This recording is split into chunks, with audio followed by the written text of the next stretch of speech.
Kejar penurunan angka stunting, DPKKB Kota Ambon gelar rembuk stunting.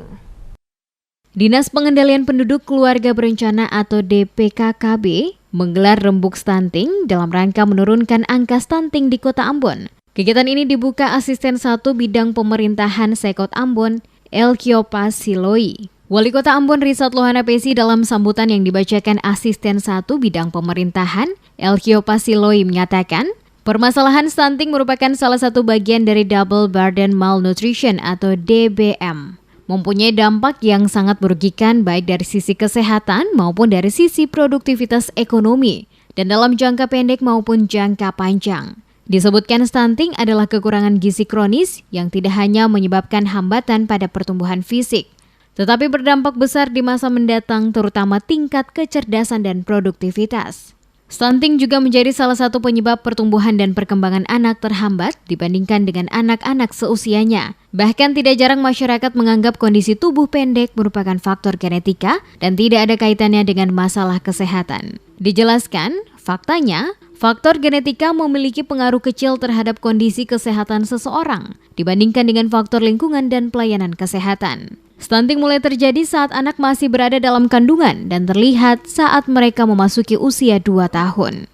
Stunting adalah kekurangan gizi kronis yang disebabkan oleh kurangnya asupan gizi dalam waktu lama, yaitu mulai dari masa 1000 HPK atau 1000 hari pertama kehidupan yang tidak hanya menyebabkan hambatan pada perkembangan fisik, akan tetapi mempunyai dampak yang sangat besar di masa yang akan datang dengan terhambatnya perkembangan yang akan berpengaruh pada tingkat kecerdasan dan produktivitas. Stunting juga menjadi salah satu penyebab pertumbuhan dan perkembangan anak yang terhambat.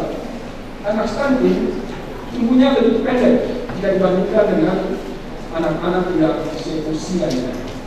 Tidak jarang masyarakat menganggap bahwa kondisi tubuh pendek merupakan faktor genetika dan tidak ada kaitannya dengan masalah kesehatan.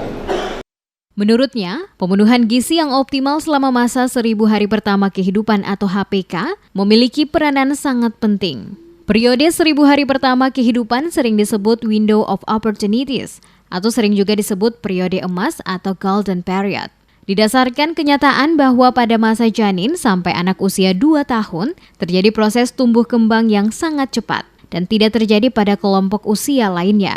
Periode awal kehidupan juga sering disebut periode sensitif, di mana perkembangan sel-sel otak manusia pada masa tersebut sangat menentukan. Sehingga bila terjadi gangguan pada periode tersebut akan berdampak permanen dan tidak dapat diperbaiki. Gagal tumbuh pada periode 1000 hari pertama kehidupan, selain akan mengakibatkan gangguan pertumbuhan fisik, juga akan menyebabkan gangguan metabolik, khususnya gangguan metabolisme, lemak, protein, karbohidrat, yang pada akhirnya dapat memicu penyakit yang tidak menular seperti obesitas, diabetes mellitus, dan penyakit jantung koroner pada usia dewasa. Laporan Tim Nasional Percepatan Penanggulangan Kemiskinan atau TNP2K pada tahun 2017 menyebutkan bahwa ada 4 faktor yang mempengaruhi terjadinya stunting. Praktek pengasuhan yang dipengaruhi oleh kurangnya pengetahuan orang tua tentang kesehatan gizi. Wali Kota juga memberikan apresiasi kepada Dinas Pengendalian Penduduk dan Keluarga Berencana Kota Ambon atas terselenggaranya kegiatan rembuk stunting ini. Diharapkan melalui rembuk stunting tercipta komitmen dari seluruh pihak dalam menanggulangi masalah stunting secara bersama serta program yang telah dirancang dapat direalisasikan dengan baik.